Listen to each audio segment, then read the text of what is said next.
Jessica here, and today we're going to be talking about ebooks versus real books. And last month, I actually published Ember and Mia in the same month. I don't recommend doing that ever because of the fact that it was a lot of work. Because Ember had to be re-edited some, but then again, it's really good now, so all books are out, and I'm going to be working on Raven book 4, and I'm also going to be working on maybe like a department store tales one. It's going to be kind of like this one, except with department store tales. And this is going to be the example of the real book. This is going to be the example of the ebook. Both are reading material, obviously. I mean, you can feel this one. You can see the cover. You can smell it. You can read this in the shower. Although I don't really read stuff in the shower. I read it on my bed. I've actually forgot the fact that this can't be seen in the dark, and I tried to read with it under the covers. No, that's not recommended. You can't read with this under the covers in the dark. But you can with this. I also got 2,200 and something ebooks on my phone. So I could read this anywhere. I could read this, well, I can't read this in the shower, obviously. I don't want to get this, wet. But I could read this on a business trip. I could read this in school. Actually, when I was in class one day, and it was one of the boring classes, I actually just read right on my laptop with one of my books, because the guy will never know. They don't really pay attention to screens, do they? Some of them do, some of them don't. But with the ebook, you could read anywhere. You can even read under the covers. You can even read, I don't know, on the train when it's dark. Like when I was in New York and stuff, I could have read on the train there. I could have read everywhere. You can read this anywhere. You can bring this with anywhere. And it's small and portable, and you don't even have to worry about anything. You seriously don't.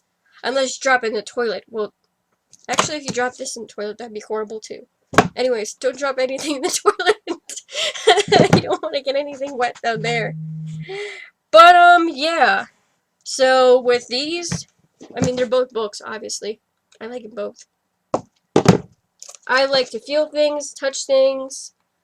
The only problem with books I have now is the font can be too small. So I'm just thinking to myself, how do I make this bigger? But you can do that on the Kindle. With the Kindle, you can, like, adjust the fonts, adjust the size, everything. Sorry, and I mean everything. You can adjust everything about it. That's why I like the ebook. I still like this book better, though, sometimes. The feel of it in your hand is pretty good. You can also highlight this. You can highlight this with a highlighter. You can highlight this as well. You can instantly, like, download it sooner. That's another good thing about the ebook. When you pick it up on midnight and everything, it sends straight to your Kindle. This, however, you might have to wait for it, which is disappointing. Or if you go to a bookstore, they might be like, no, sorry, we don't carry that big expensive book you want. I'm like, okay. Like for school, some of those books for college, they were freaking heavy. So for some of them, I actually got the ebook version because it was easier. It was easier on my eyes as well. So there's a lot of reasons. There's definitely a lot of reasons to like the ebook and the paperback as well. I mean, paperbacks have a pretty cover. They have a smell to them. You can also light them on fire if you wanted to, like if you hated the book, but I don't recommend that either. So, yeah.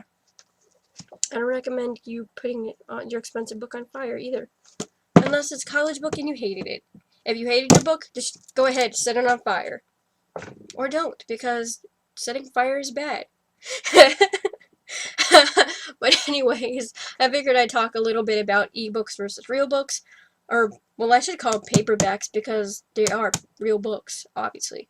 They're both real books, they both serve their purposes, and for some of them, yeah, some people buy the ebook version and the paperback.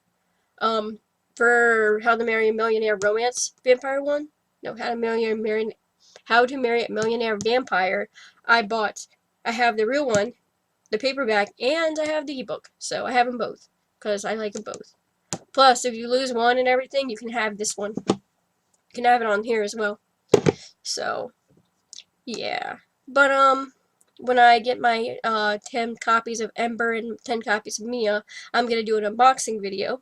And, I have to see you in the next video. And, I will see you next time.